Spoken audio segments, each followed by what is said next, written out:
তাফসীর রোজাদার কেন করেছেন তারও রহস্য পেলেন। আর রাকিউন যারা রুকুকারী হবে, তাহলে বোঝা গেল রুকু করা একটি গুরুত্বপূর্ণ ইবাদত।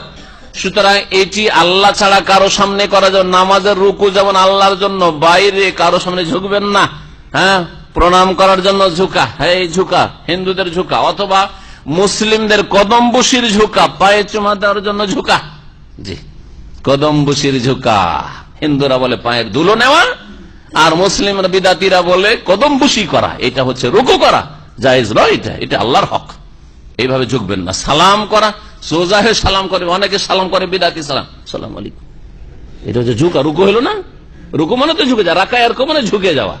তো সালাম করতে এসে একজন বড় ব্যক্তির সাথে সালাম করছে, সালাম আলাইকুম, এরকম করে কেন সালাম করবেন? আরে সালাম আলাইকুম, সোজা হয়ে সালাম করবেন আপনি। হ্যাঁ, তারপরে সালাম করে বুকে বুকে লাগাচ্ছেন দুই হাত, কেন এইসব করছেন আপনি? হ্যাঁ, অথবা সালামটা করার পর করছেন হাত খান।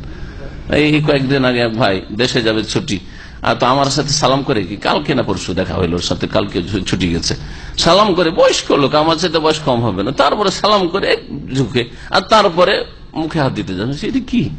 হ্যাঁ, জায়েজ না, এটা জায়েজ নাই। এই জায়েজ নাই কথাগুলি সহি আকীদার আলেম বলবে, আর বিদাতি আকীদার লোক এগুলো পছন্দ করবে।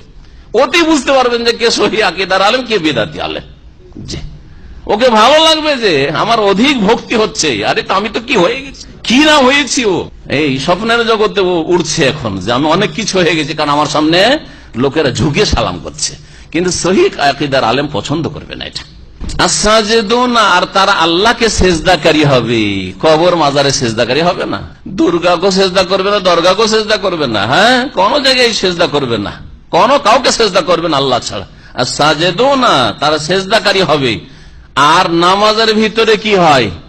রুকু হয়, সেজদা হয়। নামাজের ভিতরে রুকু সেজদা হয় বিশেষ করে, তাই না?